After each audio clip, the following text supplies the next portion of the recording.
കഥാപുരുഷനായിട്ടുള്ള വിശ്വംഭരൻ. അവരുടെ ഒരു പ്രധാനപ്പെട്ട നേതാവ് താത്വിക ആചാര്യൻ എന്ന് പറയുന്നത് പൊന്നറ ശ്രീധറായിരുന്നു. പൊന്നറ ശ്രീധരൻ്റെ കൈ പിടിച്ചിട്ടാണ് ഇദ്ദേഹം സോഷ്യലിസ്റ്റ് പാർട്ടിയിൽ വന്നത്. അന്ന് മുതൽക്ക് മരണം വരെ സോഷ്യലിസ്റ്റ് തന്നെയായിരുന്നു. ഗാന്ധിയൻ സോഷ്യലിസ്റ്റ് എന്ന് പറയുന്ന കൂടുതൽ ശരി. ഇദ്ദേഹം ഗാന്ധിയുടെ ആദർശങ്ങളിൽ ആകൃഷ്ടനായിട്ടാണ് രാഷ്ട്രീയത്തിൽ വന്നത്. ആ മരണം ഗാന്ധിയനായിരുന്നു.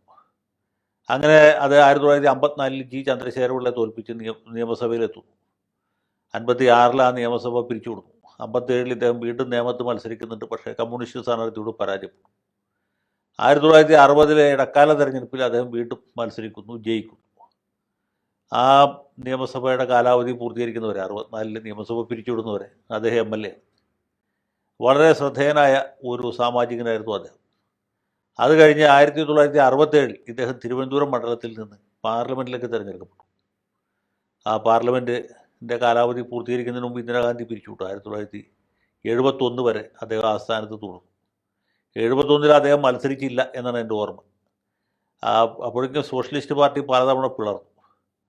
ഈ സോഷ്യലിസ്റ്റ് പാർട്ടിയുടെ ഒരു പ്രത്യേകത ഇതാണ്, അത് ദൈനംദിന അടിസ്ഥാനത്തിൽ പിളരും. കേരള കോൺഗ്രസിനൊക്കെ മാർഗദർശകമായിട്ട് പ്രവർത്തിച്ച ഒരു പാർട്ടിയാണ് സോഷ്യലിസ്റ്റുകൾ. ആദ്യം ISP ആയിരുന്നു, പിന്നെ PSP ആയി, പിന്നെ വെറും SP ആയി, പിന്നെ SSP ആയി, പിന്നെ അതിലൊരു വിഭാഗം ലോക്ദളിൽ ലയിച്ചു, ഒരു വിഭാഗം ലയിച്ചില്ല. അവർ വെറും സോഷ്യലിസ്റ്റ് പാർട്ടിയായിട്ട് നിലനിന്നു. പിന്നെ ഇവരൊക്കെ കൂടി ജനതാ പാർട്ടിയിൽ ലയിച്ചു. അടിയന്തരാവസ്ഥ കാലത്ത് അറസ്റ്റ് ചെയ്യപ്പെടാതെ പോയ അത്യപൂർവം പ്രതിപക്ഷ നേതാക്കളിൽ ഒരാളായിരുന്നു P. വിശ്വംഭരൻ. എന്തോ കാരണത്താൽ പോലീസ് അദ്ദേഹത്തെ അറസ്റ്റ് ചെയ്തില്ല. അദ്ദേഹം കേരളത്തിൽ പല സ്ഥലത്തും നടന്ന് ഈ അടിയന്തരാവസ്ഥയ്ക്കെതിരായുള്ള പൗരപ്രതിഷേധം ശക്തിപ്പെടുത്തുന്നതിൻ്റെ ഭാഗമായിട്ട് പല സംഘടനകൾ പ്രവർത്തിച്ചു. എന്ത് കാരണത്താലോ അദ്ദേഹത്തെ പോലീസ് അറസ്റ്റ് ചെയ്യുകയോ 19 മാസം ജയിലിലടക്കുകയോ ചെയ്തില്ല.